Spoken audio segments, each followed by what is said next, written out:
Preaching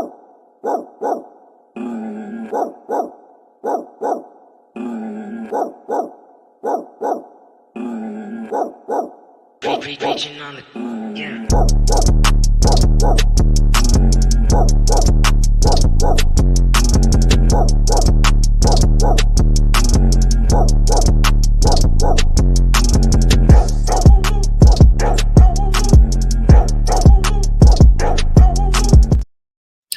What is going on, ladies and gentlemen? Welcome.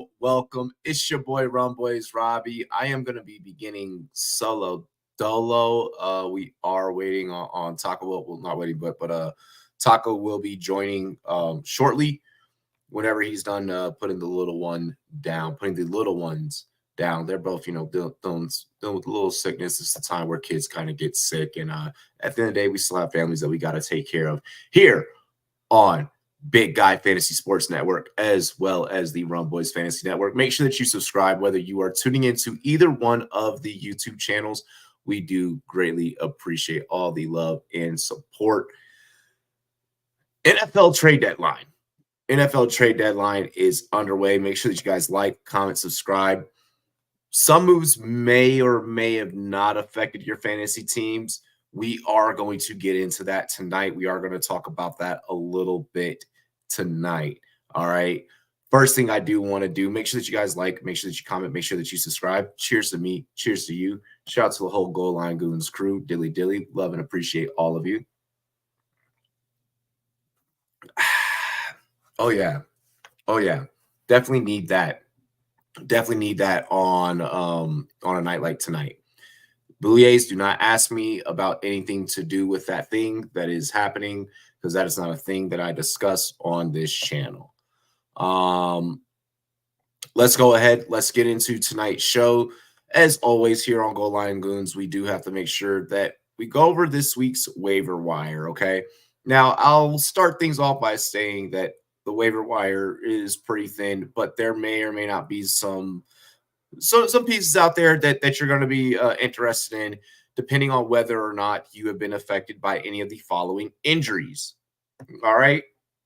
So first up, for injuries tonight, Dak Prescott, he's going to be missing some time, likely sounding like probably they're done for the rest of the season. CeeDee Lamb, Chris Olave, Drake London. Drake London sounds like he'll be okay. Caleb Williams, AJ Brown, Eric All Jr. A lot of you probably weren't playing Eric All whatsoever in any facet, but I'm including him on the injury report because he may or may not affect the guy that we are going to talk about a little bit later in tonight's show. All right. So those are the key injuries. A lot of you probably weren't playing Dak Prescott anyways, just because, the Cowboys haven't been that great. CeeDee Lamb has really been the only staple in that offense. Olave was the recipient of a hospital pass from Derek Carr. Of course, Michael Thomas, rightfully so, blew up about that. Like I mentioned, London, should bounce back.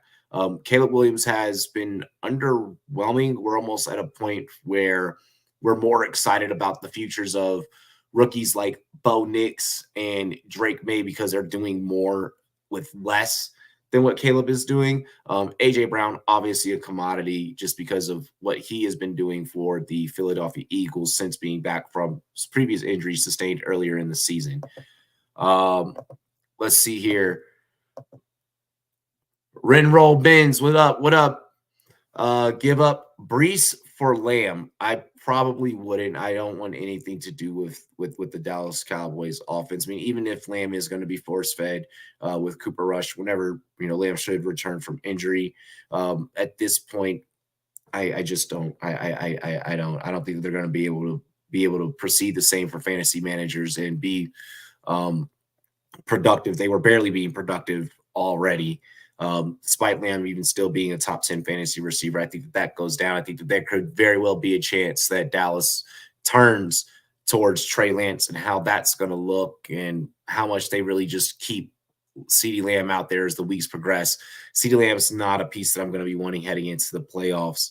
I could see Dallas very well being like, we're going to go ahead and turn you down a little bit for for the season. So that's all the injuries. I do want to get into another important matter here heading into week 10 of the fantasy football season, and that is, of course, bye weeks. All right. Over the next 4 weeks, over the next 3 weeks, 4 weeks ish, we have 14 different teams that are going to be going on bye. All right, week in, week out. So you're probably going to be missing out on a couple of players, missing out on a couple of guys, a couple of pivotal pieces. Hopefully some of you may have gotten, some of the bye weeks behind you early in the season. If you did and you were getting wins during that time, good. If not, you are going to be ass out of luck with teams like the Browns, Packers, Raiders, Seahawks. The Browns are probably realistically not missing a whole lot from that team outside of, Chubb, Njoku, Cedric Tillman. Realistically, Packers, you're obviously missing all the receivers, right? Jay Reed, Dobbs, Watson, Wicks. Watson's, you're not really playing Watson realistically, but I mean, you're also missing that backfield and, Josh Jacobs, you're missing Tucker Kraft, you're missing Jordan Love. So Packers, really big team that's on a bye. The Raiders, we're really just worried about Brock Bowers. Okay. And then Seattle, of course, you're missing out on, Lockett, DK, JSN, K9, Gino, hell, the handcuff in Charbonnet. So that one a little bit tough as well to kind of deal with. That one kind of hit fantasy managers fairly rough this week. Getting into the waiver wire, okay? Getting into the waiver wire.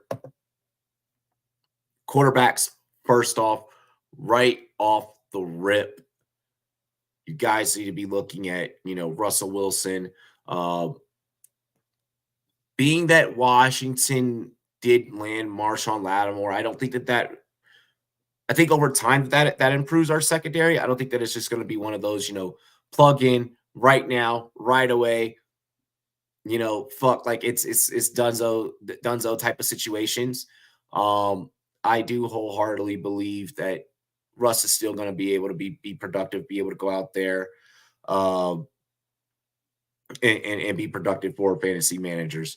So Russell Wilson, a guy that I think that you guys should still feel confident in going out there to get. Not only did the Commanders make a splash in getting Marshawn Lattimore, but Pittsburgh also made a splash in getting Mike Williams as well, which I'm going to talk about a little bit later. Can't believe the Commanders got the biggest trade today. I am going to talk about that, throughout the show a little bit later on. But for right now, whenever we're talking about, quarterbacks you can grab off the waiver wire, when we're just talking about Russell Wilson as a guy that you could probably roll out and play this week, if, you're missing a Dak or whatever the case may be, if you're missing a Jordan Love because of bye, Russell Wilson's a guy that I still have confidence in going out there and playing. Aaron Rodgers at 48%. Things kind of look like they're clicking. They ship out Mike Williams. He seemed a little bit expendable once they brought over Devontae Adams. I felt like we all kind of knew that was coming. Mike Williams finding himself in a little bit of a better spot, I feel, where he may get a little bit more distribution and have his attributes utilized a little bit better.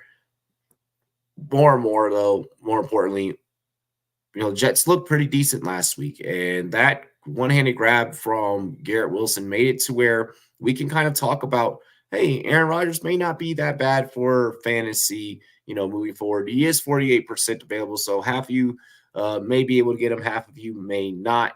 Matthew Stafford, 57%. Matthew Stafford was mentioned on this show last week. You guys should be getting, especially if you're needing a second half of the season quarterback, Matthew Stafford always in the top 12 of quarterback conversations when we talk second half of the season. Last week, I believe ended QB6, something like that, QB8, something like that. Stafford, definitely a guy that you want on your roster back half of the season. I probably prefer Stafford maybe a little bit more. than the other two options. Justin Herbert, I mean, my gosh, the way that he was dotting up Quentin Johnson last week was just phenomenal. The dude has an arm, not enough praise that we can sing about Justin Herbert, especially for him to be pushing the ball down the field in an offense that really is supposed to be predicated on the run and is supposed to be, a run first offense. So big ups, Herbert. Want to talk about the running backs here. I do want to talk about the running backs. Mingo is the bust the Cowboys need. I killed Getsky. Yeah, hey, shout out to you guys getting rid of Getsky. But now you bring in Norv Turner as an assistant, longtime coach. He gets to move closer to his grandparent or his grandchildren, being that he is a grandparent. He gets to move closer to his grandchildren. So, I mean, big ups on you guys bringing in Norv. Very, very knowledgeable guy, big football mind that your Raiders can benefit from. I want to talk about running backs for the waiver wire. Running back is super fucking thin, okay? Running back is hella thin, ladies and gentlemen.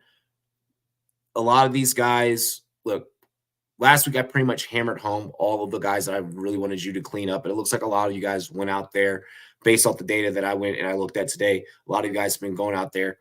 You've been getting the handcuffs to your handcuffs, which is good. So it looks like a lot of you guys are prepared. CMC should be coming back into the fold. We're hearing this week, but we've also been hearing things about CMC all season. So yet to see how that unfolds. I am 100% confident. I'm very, very confident that CMC goes out there and plays. But just in case something may happen with Mason kind of being banged up, maybe you can go and grab Isaac Guerrero. Maybe you don't really need to. You can probably hold off on that one because should Mason, get healed up in time, then he'll be the two to CMC. Maybe they kind of use a McCaffrey and Mason, law firm committee type of situation. I don't think that Guerrendo's time is yet. I think that it's coming. It's an interesting situation. I mean, and then there's some people that are saying that CMC may be on a snap count. I don't believe that. We heard that Puka Nacua was going to be on a snap count, and then he went out, on a Thursday night and fucking lit the fantasy world on fire, okay? Going for 100 yards. So, with the Guerrero thing, I proceed with caution. It's more so of what happens throughout the week in regards to reports as to what happens with Christian McCaffrey.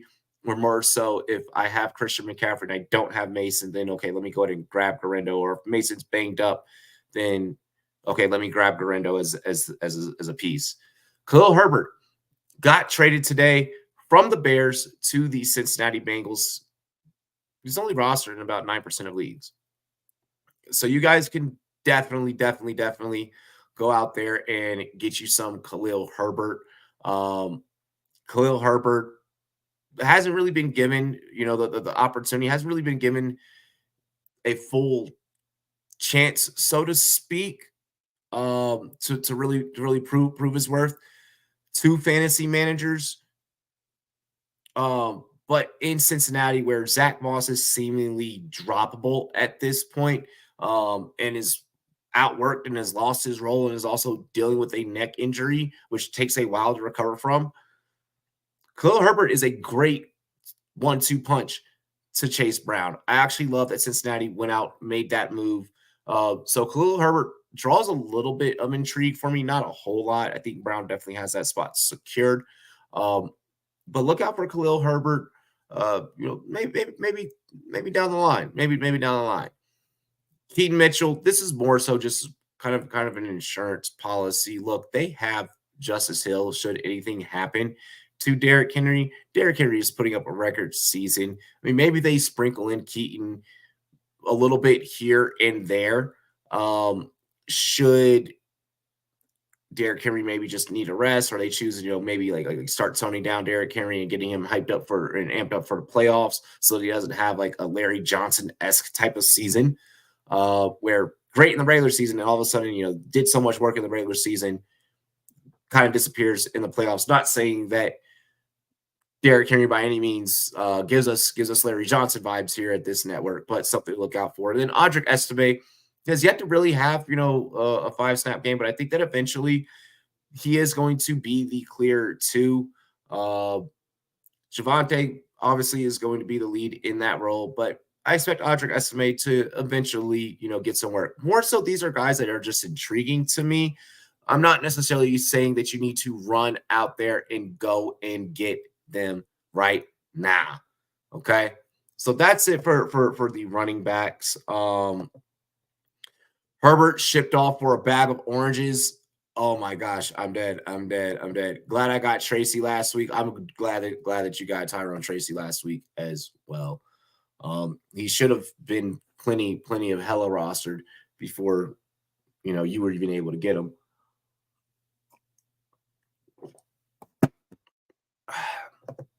I want to get into the wide receivers. Brandon Ayuk out for the rest of the year, obviously, right? Right. We've talked about this, which means that Juwan Jennings needs to be rostered. He needs to be available. He's available in a couple leagues that I've snooped around in, that I peeked around in. He's going to be a guy that I'm going to be bringing onto my roster. I feel that you should be doing the same thing, especially if you lost an Ayuk or the like. I really like Juwan Jennings coming off the waiver wire, 60% available. He's right at that threshold that we like to kind of, bring up and mention on this show. I know occasionally throughout the season I brought up some guys that have been over. He's right at that 60% threshold. If he's available, I want that to be the priority that you go out there and get. Second, Demarcus Robinson. Now, I know what everyone is saying. Puka and Cooper Kupp. Why would I even be worried about Demarcus Robinson? Because Demarcus Robinson, with the targets that he's getting, it may not be a whole hell of a lot of targets, but they're valuable targets. Demarcus Robinson is one of those boom type of players that can always break one for, 30, 40, big down the field stretch yard type plays for you. So kind of liking Demarcus Robinson there. Calvin Austin, who's 4%, who's only 4% owned in fantasy leagues, realistically, I think gets replaced by Mike Williams. Before Mike Williams, who's available, who's only rostered in 14% of leagues, before Mike Williams got traded, it felt like Calvin Johnson was maybe, or Calvin Austin, I'm sorry, was going to be almost as if this Tyler Lockett kind of piece to Russell Wilson. Well, now that Mike Williams is there, Big Mike Lowry. Now that Mike Williams is there, I feel that that's what that piece is going to be, and maybe Calvin Austin takes a back seat. So maybe you're going to grab Mike Williams at the end of this list instead of a Calvin Austin. Jalen Tolbert, 36% roster. There's no need for you to go out and get Cowboys. Quentin Johnson. Grab Quentin Johnson ahead of a guy like Jalen Tolbert, right? Right. Quentin Johnson was electric last week for fantasy managers. Clearly going to be one of Justin Herbert's favorite targets, kind of on an exchanging week basis between him and Ladd McConkey as to how that's going to go down, as to how that's going to happen. Which I absolutely love that. I love that for Quentin. Are you going to have to, kind of pick and choose which weeks you start him? Sure. Is he going to be a 100% consistent week in, week out starter? Maybe not, But I like Quentin Johnson, especially if I'm needing a bye week flyer. He's kind of grown on me, actually. Nick Westbrook-Ikhine, ball's got to go somewhere. Mason Rudolph ain't that damn great. There's no DeAndre Hopkins. Target's got to go somewhere. So they got to start dispersing the ball. Calvin Ridley is clearly going to be the one there. So leaving Nick Westbrook-Ikhine to kind of play second fiddle. And then Adam Thielen, are we really expecting much out of a receiver that's going to be 34? We expect him to be traded before the deadline. That did not happen. He's still in Carolina. Probably not an option that I really want to go for. DeMarcus is the Jerry Rice of all wide receiver threes. He needed Puka and Kupp in the lineup because when they were out, this guy couldn't handle one-on-one coverage. No, hell no. like Cocker better in Carolina. This Westbrook dude gets better every week after D-Hop got traded. Depends if Rudolph is still a starter, which I hope, because Mayo Levis is yes. Will Levis not that great either. That's the damn truth. I feel like Westbrook and King gets brought up every year on this channel around about this time. So this is around about the time that you kind of want to be expecting to hear his name ring bells.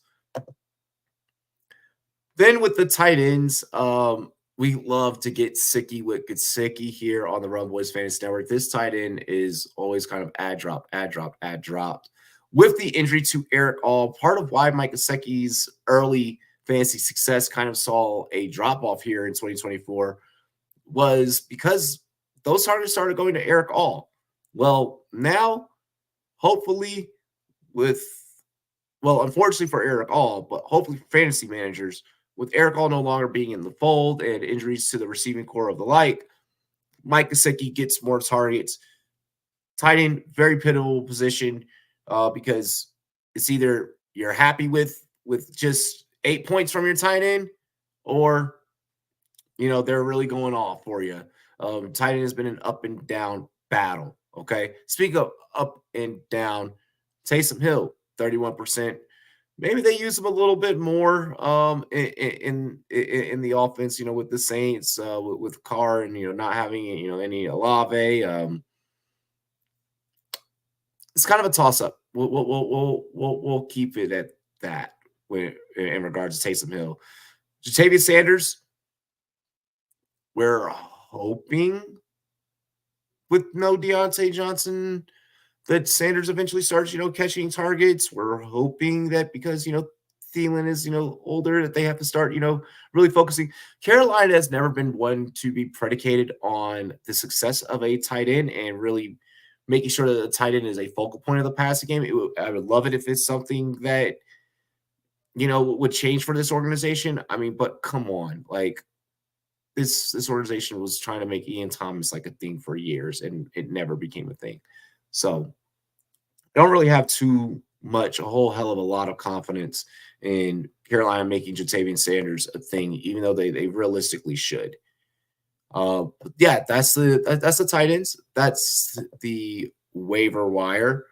Taysom doesn't get hospital balls. No, he may not get the hospital passes, but he has had an up and down, injury history this year so far.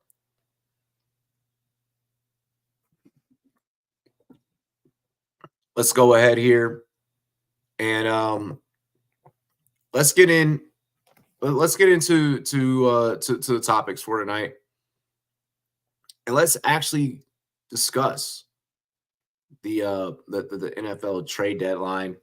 NFL trade deadline, I feel like, was kind of interesting. The NFL trade deadline, it had some implications so far. And I'm going to encompass, all the skill positions that have kind of gotten moved around here. It's had implications whether it's been DeAndre Hopkins, Devontae Adams, Amari Cooper, Deontay Johnson. Hell, as of today, Jonathan Mingo going to the Dallas Cowboys. Mike Williams now joining the Pittsburgh Steelers. Hell, Khalil Herbert is now a Cincinnati Bengal. When I think about this, I like to ask myself, which of these pieces in their new location is going to serve best for fantasy managers whenever we go to the end of the season and we look back at the end of the season? Okay. First, I want to talk about the trades that happened today. Okay. Mike Williams going to Pittsburgh is a fucking steal and such a significantly better situation for Mike Will than what the Jets ever were going to be. The Jets were never going to utilize Mike Williams in the way that he should have. Aaron Rodgers was eventually going to be forced to develop and have to develop chemistry with Garrett Wilson. That was kind of rocky. They do have two incredible running backs in the backfield, two incredible young running backs in Hall and Allen. They brought in Devontae Adams. That immediately immediately, I feel, made Mike Williams replaceable in that locker room, in that lineup.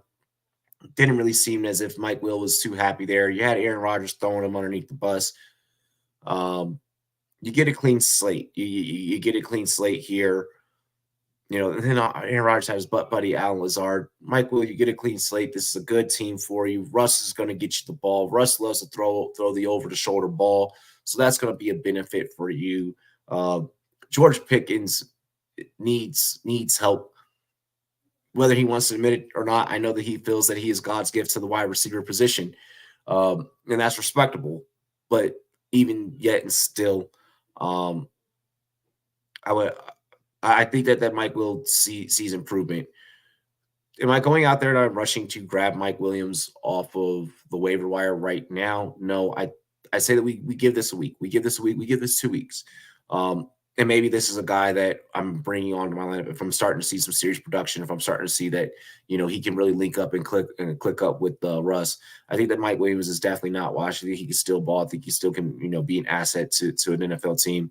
And it just so happens that NFL team is going to have to be the Steelers, which we face this week. Steelers had to make a move. They've been trying to get a receiver. It may not be, any of the receivers that they were trying to go after, the Coopers, the Adams, the Hopkins, of the like. But hell, all's well that is well and is okay. So that's Mike Williams. Jonathan Mingo, what bro has in his 2 NFL seasons has like 590 some receiving yards. Has 121 receiving yards this season.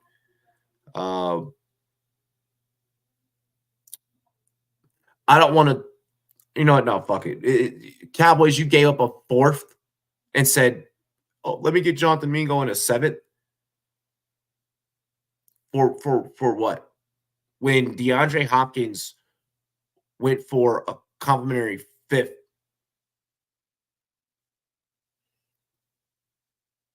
Adam Peters flipped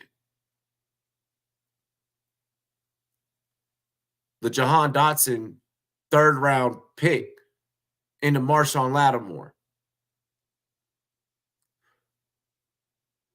Of all the talent that was available in the NFL, that was available across the league, that you could have got, Jonathan Mingo for a 4th is a fucking overpay.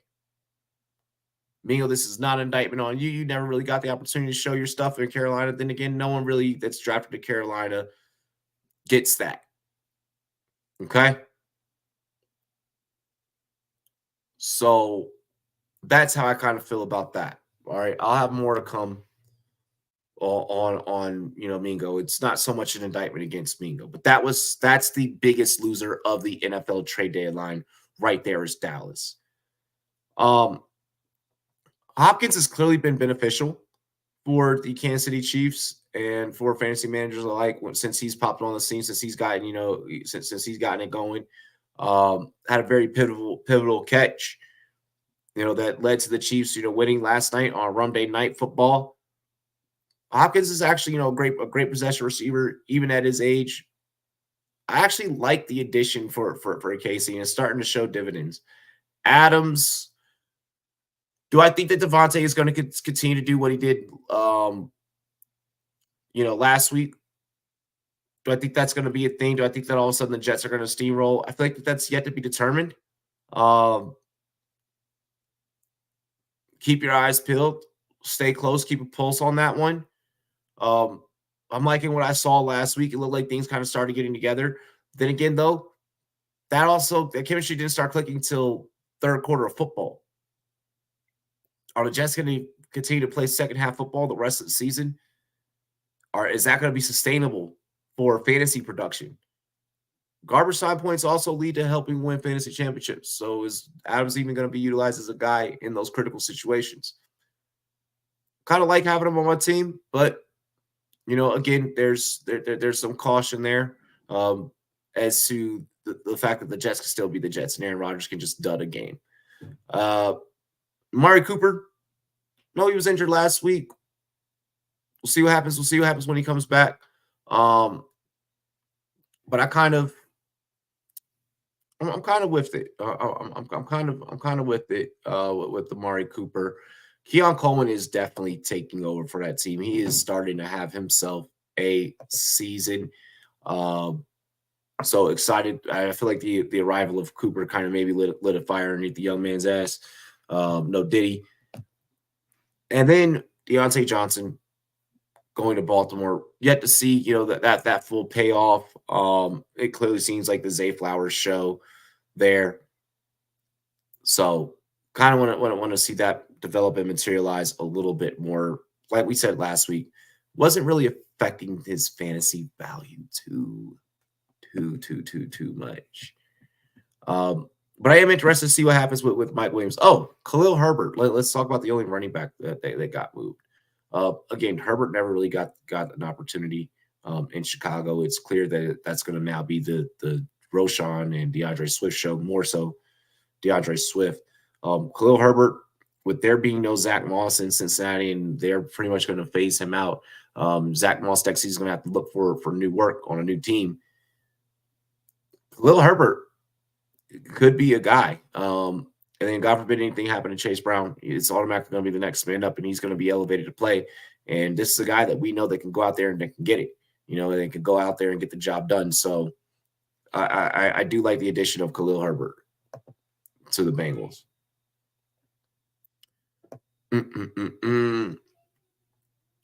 Let me see something here. Marshawn Lattimore heading from the 2-7 Saints to the 7-2 Commanders. Let me touch on that a little bit. Commanders have a pretty light schedule. Their hardest games, pretty much rest of season, are against Philadelphia. All right.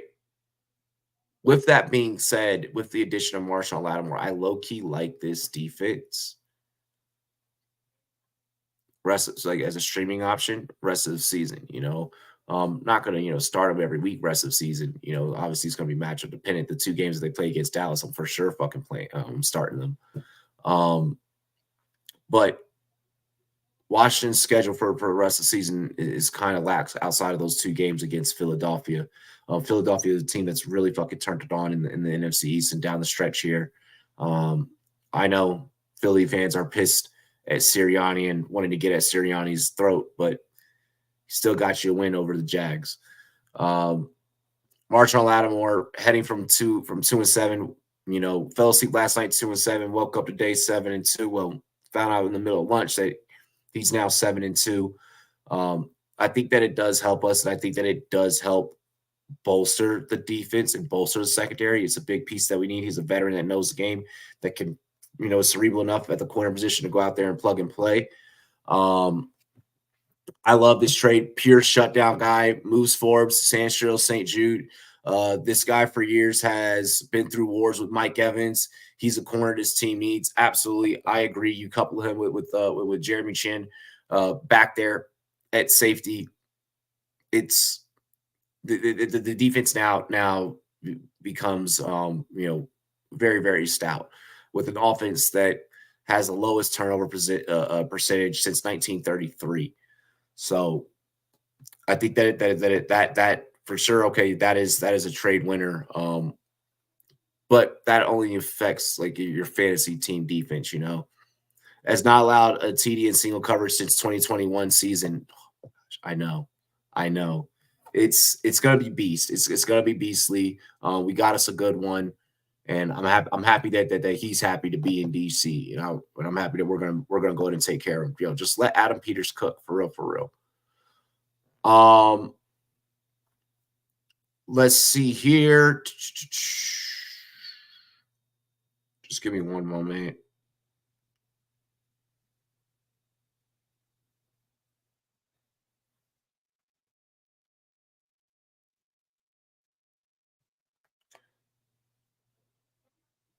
Anybody got any fantasy questions before I get into the next topic?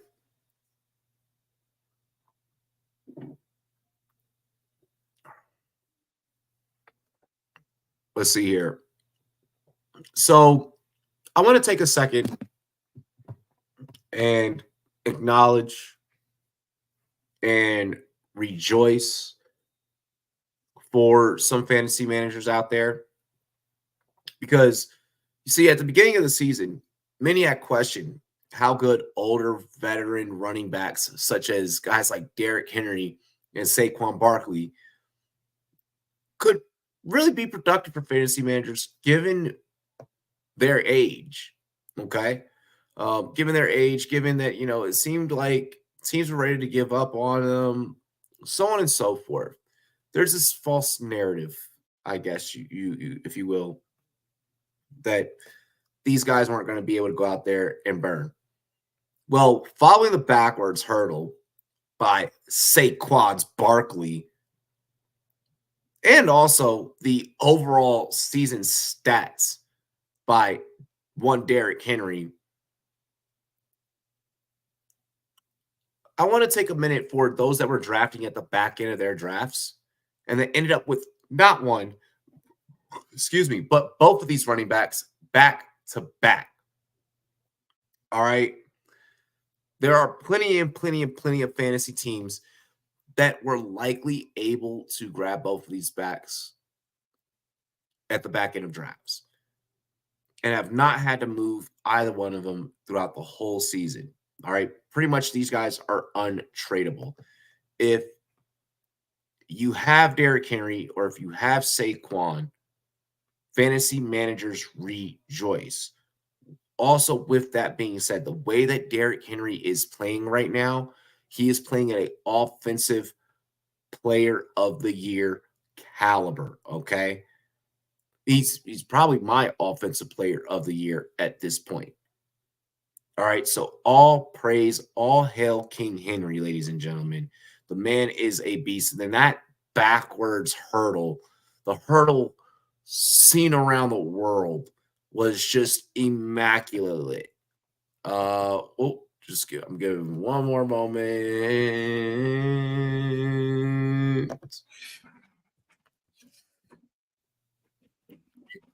You're muted. Immaculate hurdle. When you said it, I said, let me go get my Saquon jersey because we still repping my guy. I still thought he was a beast, and he's showing he's a beast. But I ain't gonna lie, Derrick Henry is proving me wrong because I did not think he would be this fucking good. Like, holy shit. He might be fantasy MVP. Definitely fantasy MVP worthy. Definitely offensive player of the year worthy. Here, I want to actually just kind of review something here. Because Derrick Henry, I mean, my gosh, hold on.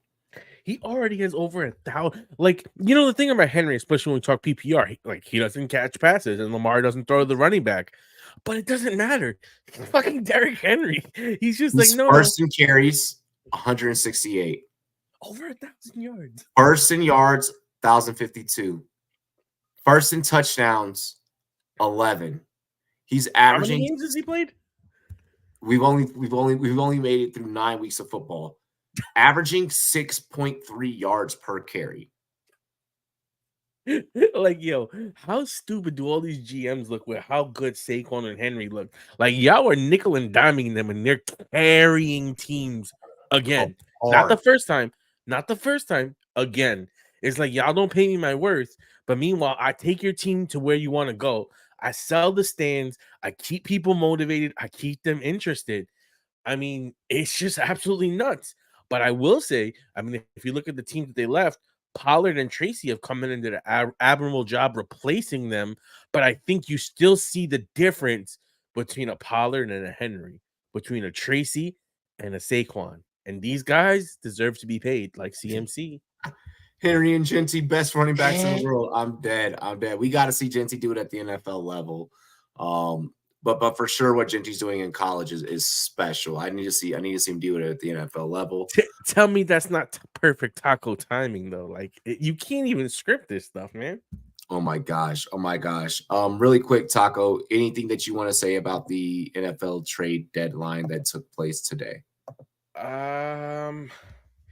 That Cowboys move was curious with Mingo.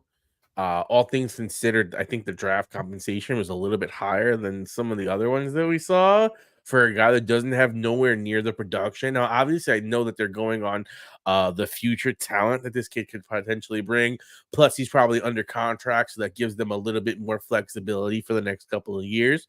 But it makes me a little bit weary knowing that I have Tolbert on a few teams, and I'm expecting him to be a big thing. But I know that Lamb is dealing with an injury. I'm not 100% sure how long he's going to be out. But it's going to be interesting there. That's the move that really caught my eye, though, of all the moves. Okay. For me, like I told them already, it was the Mike Williams going to Pittsburgh. That one was fascinating. That's a nice move. And then I love Cincinnati grabbing Khalil Herbert as a backup to Chase Brown. I like that as well. What pick did they get? Did they trade for Adams? It was almost like a virtual like swap, like basically you traded Adams for Williams. Wait for what the Devontae? The Jets traded like a fourth for Adams. The Jets, hang on. Because like when you think about it, like they basically washed the picks. Like it ended up being like a null and void. But you went from Williams to Adams, which in Aaron Rodgers' mind, which is what matters, is a big upgrade. The Jets acquired Devontae Adams in exchange for a 2025 conditional third-round pick. Ooh, still not bad. Yes, and then Mike Williams was for, oh my gosh, excuse me. And then Mike Williams was for a 2025 fifth. Yeah. That's not bad. No. It's not. It's not. Mike Williams for just like cap space to then turn him into basically like a downgrade of 2 rounds for Adams, like Mike Williams and a fifth for, Mike Williams was going to be expendable as soon as they brought in Adams. Yep. Aaron Rodgers wants to keep his butt buddies. The Jets really want to make sure that they're keeping Garrett Wilson happy. Mike Williams wasn't happy there. We had talked about that, or I know I had brought that up on one of our podcasts. Might have been a Friday night, might have even been during a Sunday during play-by-play. But Mike Williams, he wasn't happy. I think that he's going to be happy with Russell Wilson. He's going to a quarterback that loves to throw the over-shoulder ball, that loves to throw the high point ball as well. Mike Williams great at the contested catch. This is going to be a system underneath Mike Tomlin where he's going to be able to plug and play, and his attributes will be utilized. So, like I said, those are the ones that I really, really like. Let's see here. So, yeah, getting into the next topic. So, I want to talk about 2 teams here that are on complete, total polar opposites of the NFL spectrum. All right. First question I have is, how the fuck is Kansas City still undefeated? And is it time? And then the second question I have, is it time to stick a fork in the Dallas Cowboys for fantasy managers? Dak injured, CeeDee Lamb. It sounds like they're probably going to start thinking about maybe playing Trey Lance if Cooper Rush doesn't work out this week. Blech. Well, I mean, who did you really draft from Dallas that was viable? If you had Dak, he's hurt, so he's not playing. CeeDee Lamb was hurt, but you spent such a high pick on him that it doesn't fucking matter who's at quarterback. You're putting CeeDee Lamb in your lineup. He's that good, and you spent that much capital on him. Like, literally, there's not one player in the NFL you're benching for CeeDee Lamb because you have to start more than one wide receiver, and the odds of you having Jamar Chase, Justin Jefferson, Malik Neighbors, and CeeDee Lamb on your team is almost impossible. So there's almost virtually no situation that Lamb comes out of your lineup. I think Rico, you have to see how the offense plays. Volume is still king at the end of the day. So it's very hard for me to even eliminate anyone from any team. Like, we still were riding with Johnson and what's his face? Chuba. With the Panthers, even though they're a fucking bum-ass organization that don't know how to deliver. We watch guys like Adam Thielen and Chuba come through last year and multiple other years with late season and early season huge games that have carried you into the playoffs. So there's never a team that you're out of. Cooper Rush might be an interesting fill-in play. Like, we saw flashes from him. I think that just when we look at this team, the only thing that we can hope of is there's going to be more negative game scripts, which means you probably want to stay away from the running backs. Cook, Ezekiel, to me, have no juice. They're really super end of the roster, real desperate stashes. Rico has a little juice because he might be the like 3-down type back. Tolbert, to me, still has some viability because they're going to be down in most games. He caught a touchdown from Rush at the end of that game. Just from a volume perspective, if you're down in every game and you're having to throw just to stay viable, that gives you more shots to get points. So I think Tolbert might be the only one right now that we can kind of say, and that's a guy that, again, he's the end of the roster type of player. I'll be honest, just first, kind of touching on the Dallas side of the equation before we talk about the Chiefs. I don't want any parts of this roster from a fantasy standpoint. There's not, if I'm thinking playoffs, there's no spot for anyone on this team on my fucking roster. I don't even know what happens to CD and his production. Should this team really choose to make the decision after this week, after they probably get their asses beat again, to, okay, well, let's go ahead. Let's see what we got in Trey Lance. They got to start thinking about the future. They got to start thinking about the future. They got to start thinking about, okay, who are we going to bring in to sit underneath Dak, to sit behind Dak and learn? Or, okay, do we maybe, now try and unload all this fucking money that we paid Dak for onto another team, and we start riding with trailers. They have a lot they really, really have to think about. And they're finding themselves in a really fucked up hole. I think that it's time to stick a fork in this team. Yes, from the aspect of, okay, yeah, volume's king, the ball has to go somewhere, et cetera, et cetera. Yeah, okay, maybe Tolbert can find his way onto your roster. The Mingo trade was a fucking overpay. That was really, from what I saw, the reaction of Dallas Cowboys fans, that was it for them. It was like, are you fucking kidding me? Are you serious? So with that being said and stated in regards to Dallas, stick a fork in them. I prefer for you guys to not roster them. They're probably not going to win a game rest of the season. If they do win a game, it'll be like week 17, week 18, because like a team's not playing their starters. It'll be some like ugly shit like that. Teams are probably going to start not playing their starters against them, around like middle of third quarter, fourth quarter, because they're going to be up so fucking heavy and they don't want to risk injuries. So, yeah. What are your thoughts on the Chiefs? The Chiefs are this generation's Patriots. Like, a lot of these kids really don't know what it was like when the Patriots had fucking no one on that team and they still went out there and won. Like, you're like, what the hell are they doing? How are they winning? How are you? Deion Branch? Who's Deion Branch? Like, you know what I mean? That's how they won. They had a solid running game, and they would mix and match their running backs. One year, Dylan, the next year, somebody like Garrett Blunt. Like, they wouldn't even rock a consistent running back like that. But you know what it was? It was a really good system with really good leaders. And that's one of the most underrated thing in football is leaders. That's what Saquon is. He's a leader.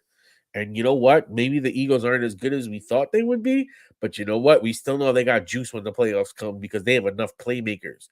And you know what? When you get I don't think that's the Eagles. I think that's Sirianni being a fucking idiot, but continue. I mean, yeah, that's a whole nother game because that dude I don't even know how that dude maintains a job with the way he continues to act because that team has so much potential. That team is just so much potential.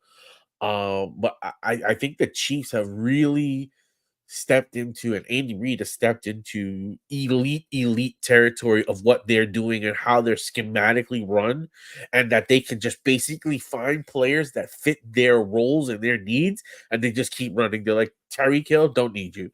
Like, it really doesn't matter because that's like one of the best receivers in the game, and they basically said, we're going to move on from you, and we're going to win more championships than we had you. Why? Because less is more. And this is kind of the same thing that you saw a little bit with the Bills. You get rid of the mega diva in the room and you let Mahomes be the quarterback, almost like it's like he's in basketball.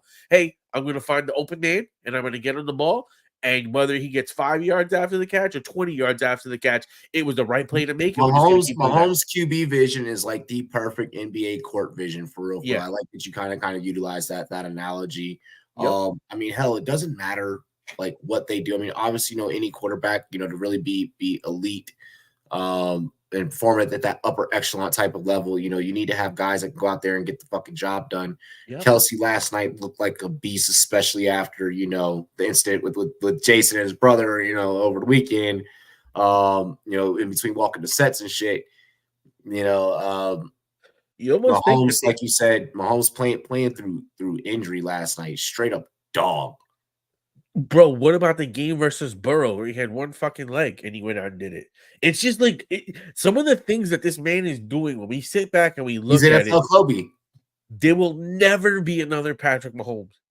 Like he is going to be one of those elite guys. When you sit back and you say, like, I watched the Jordan era, I watched the LeBron era, I watched the Tim Duncan era, I watched the Kobe era, I watched the Jerry Rice era, I watched the Randy Moss era, I watched the Tom Brady era, I watched the Patrick Mahomes era.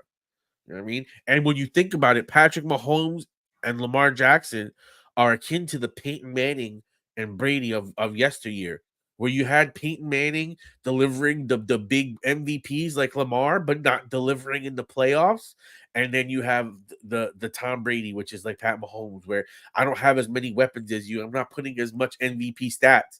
But when the push comes to shove, I beat you in the playoffs because I'm just a little bit better in that technical aspect of the game. Like, you may be more talented than me, but I know how to place that ball right where it needs to be and use my eyes to move that safety just enough of that I have 1 inch to get that ball in there. And that is, you can't teach that. You can't teach that. No, absolutely. I love this comment here. Spags and Flores run nasty blitzes, and then they blanket both sides of the field with triangles. So this is kind of a concept that I've been talking about. I've been preaching about on this show. I've talked about it mostly in regards to the Minnesota Vikings, where either side of the defense, whether it's your Mike, whether it's on this side, whether it's on this side, whether it's your Will, or on this side with your Sam, kind of being able to be utilizing that triangle with the dueling safeties in the back, then also those dueling corners on each side, giving the ability to run palms or quarters, obviously depending on route distribution, making it to where the green dot can kind of just dictate and make those calls. Got to have a smart Mike in order to be able to do that. Just great work. That defense that Spags and Flores draws up, and the concepts that they draw up defensively is a big help. But then, again, also, offensively, we talk from fantasy football standpoint, you get Mahomes guys, he makes those guys relevant. There are certain quarterbacks that just make those guys better. Friday night, we had talk on our Rumboys After Dark on the Rumboys Fantasy Network. We had brought up, Bo doing less or doing more with less, than Caleb, and then hell, you look at this past week, Drake May, like doing more with less, there are certain guys that just make their teams better and make the players around them better, make everyone else around them better. Mahomes is one of those. Andy Reid's one of those guys, one of those coaches that gets the best out of his players. So, hey, big ups to those to that franchise. Dallas, you had to be on the other receiving end of this conversation because you're ass. Let's go ahead and let's get into pick up one, trade one, drop one. You have the show sheet, so you're able to see, who you'd be willing to pick up off the waiver wire. I'll go ahead and I'll say my drop one right away. My drop one is not necessarily one that I have on a roster, but this is based off of data that I've found in researching for tonight's show. Why the fuck do 30% of you have Ezekiel Elliott? If someone out there in YouTube land can give me a logical explanation as to why 30% of fucking fantasy managers have Ezekiel Elliott rostered, I would love to hear it. But there's 30% of you that need to make a move, and you need to be dropping him. So that's for sure one. I won't say the other one. I'll let you go ahead. All right. So I mean, for me, I guess my drop is an easy drop. There's no reason to hold Zach Moss even in your IO Yeah. spot after that trade. And with Chris Brown doing what we thought he would do and beginning to elevate and separate, with this injury now, he's basically dead weight. Like, there's no point in holding on to him. If I'm gonna pick up one, I'm gonna go back to my boy that I had mentioned before, and that's gonna be Tolbert. We're just simply going off of, again, the ball has to go somewhere. CeeDee Lamb has a sore shoulder. Where we're gonna see probably negative game scripts. His next game is versus Philadelphia, division game. The corners really haven't been known to be the best. I just think that you might be able to get some cheap points. He's 22% rostered in Yahoo. So that's kind of my low hanging fruit on the pickup one. And Really then, quick, I love that you called out dropping Zach Moss because 73% of you have him on your fantasy. My other call out was gonna be Rashad Bateman for the 35% of you that are fucking around and finding out. yeah, for real. And then my trade one, I mean, I'm hoping that maybe with some of the last 2 weeks and being out with the bye week, maybe you could buy low on DK Metcalf. There might be some managers that are feeling a little nervous with that situation, and then you compound it with a buy. They might be in a sticky situation where they need some wins and they need to start putting them together soon so that they'll be willing to take maybe a 2-for-1 or something where Mhm. you can give them a little bit in order to get DK back. I still think he's an ultra stud. I still think that he'll end up being better than not. But if you look at his last 3 games that he played, 7.5, 7.8, 19.5, missed the last 2 on by this week, might be a guy that you might be able to pry away because think about it, in the last 6 weeks, you're probably getting one good week from DK, and you probably don't even remember that good week. No, I love that you just brought that up. Um, Especially because there was a rumor. We did not, Yep. we did not bring this up. We did not report on this. We did not like, comment, subscribe, or share, retweet none of this fucking information because it was completely bogus from the moment that it came out. But there was a rumor that the Seattle Seahawks were going to entertain a trade for DK. So I kind of love that you brought that up. I've also been receiving some DMs that have been involving over on TikTok that have been involving, oh, am I going to get rid of DK or not? Do you, boo boo, do you? I don't think that you need to right yet, but I do like that trade one because it seems like that's becoming a hive mind, kind of thought process there. My pickup one off of the waiver wire this week is going to be Juwan Jennings at that 60% threshold. I think this is a guy that you really need to be going out and you really need to be getting on your fantasy rosters, especially when we talk about the fact that there's no more Brandon Ayuk. All right. So there's that. And then let's see here. And then in regards to who I am looking at trying to trade away, I'm trying to move off the Kareem Hunt train before Pacheco comes back.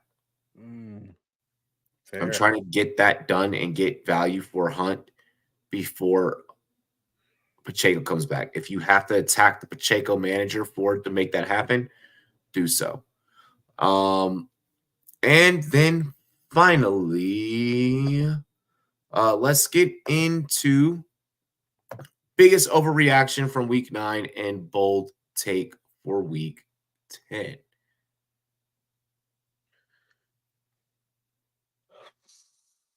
Bold take from week 10. I mean, last week I did call that Jets blow up.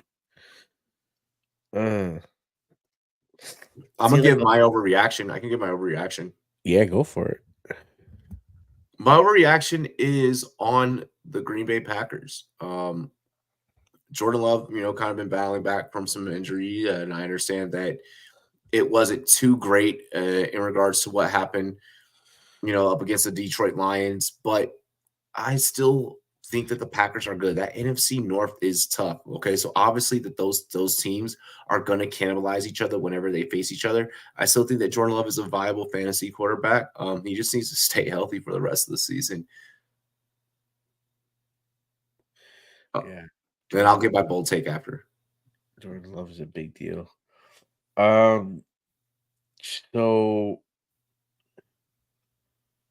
all right, my overreaction here is Dalton Kincaid is never gonna be nothing worth our time. And even though he got 10 targets, maybe you could tell him to someone that's desperate for a tight end, but it's completely time to move out hardcore on everything that you have on Dalton Kincaid because I just don't see him putting together enough. He's going to be like the new Pitts. That's basically how he feels. And it's a sad situation because he could have been really good for us and for a lot of people, but I just don't see it. I just don't see it, and I think it's time if you can, especially if you're trying to work a deal 2-for-1s and stuff like that. And if you can move off, I would. Okay. My bold take heading in to week 10. My bold take heading into week 10. Damn, at first I thought that this was gonna be like a little bit easier to just kind of drop a bold take for y'all. But then like I kind of landed on a couple of different things here in my head, and I'm just like, oh shit. You know what? I'm gonna give you a bold take. I'm gonna give you a really fucking bold take. Carolina's gonna fucking Diddy party the shit out of the Giants. Carolina's gonna upset the Giants and they're gonna pull out a dub, and the Giants are gonna have to start Drew Lock moving forward. Listen, man, I think Daboll knows the assignment, like especially if the owner is all the of our colleagues in the industry though are talking about it. Like I'm even hearing from like New York colleagues, like New York outlets and shit. That they're like, let's just get this done and over with. Like bench this bitch. But I don't understand what their philosophy is. Like this to me is the maddening stupidity of these people. Look at what fucking happened to us last time. We missed out on Jaden Daniels because we went unnecessary fucking games because Tommy Cutlets is better than we thought. So what happens? We get a new fucking quarterback that comes in. He maybe wins 1 or 2 games. He's not going to be the starter, and we move ourselves out of position to get a fucking what? Everyone's talking about this Cam Ward guy like he might be something. So what? You're gonna miss out on one of the What up, Gator? 2 top QB prospects again to what? Have some random kid be in there to win some random games and fuck us over again? Look. Again? We should have had Jaden Daniels, not the Commanders. No, imagine this team with Jaden Daniels. God did.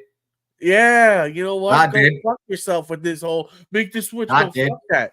Like John, y'all would have not live up to your record. Here's the thing, y'all would have not have been and broke to make him the quarterback that he is. We went ahead and we took his I don't care. He would have been on my team and we would have figured it out. No, we would have figured it out. Stop. Leave Daniel Jones bitch ass in there until the shit goes to hell. Till we clinch a top 3 pick. Then you could take him out. Give me that top 3 pick. Don't fuck this up no more. I'm sick of this stupid winning. We're not going anywhere. Just lose out. If he's the worst quarterback, then play that motherfucker. Play the worst quarterback on the team. So they can't say that we're tanking because he's trying his best. He's really trying. He just sucks. Well, hey, like I said, bro, look, break out the baby oil because Carolina's gonna Diddy party the fuck out the New York Giants this weekend. I don't know, man. I think this is gonna be the first time that the Giants are gonna be favored in the last 26 matchups they had or some shit. I remember the beat right favorite. You're a minus 250 favorite with a 5.5 point spread. So it's like, hey, you're gonna win, but like we're not going to grant you as big of a point spread as everyone else has gotten against Carolina. I'd like to see Bryce Young outperform Jones. That'd be pretty amazing. That'd be pretty good. Because, man, that looks like he a fuck up. Oh, boy. Anything else that you want to touch on before we get out of here? I just want to say God bless. I love everyone. And no matter what happens, we are all one people after this. That's it. Tonight's gonna fucking blow. Look, I don't give a damn. I'm gonna go smoke. I'm gonna go relax. And I'm gonna watch anything else but what I have on the background right now, just because, yeah. Cheers to me. Cheers to you.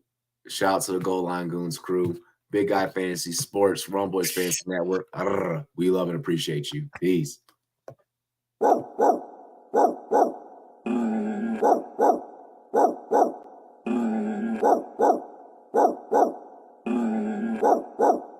Preaching on the, yeah.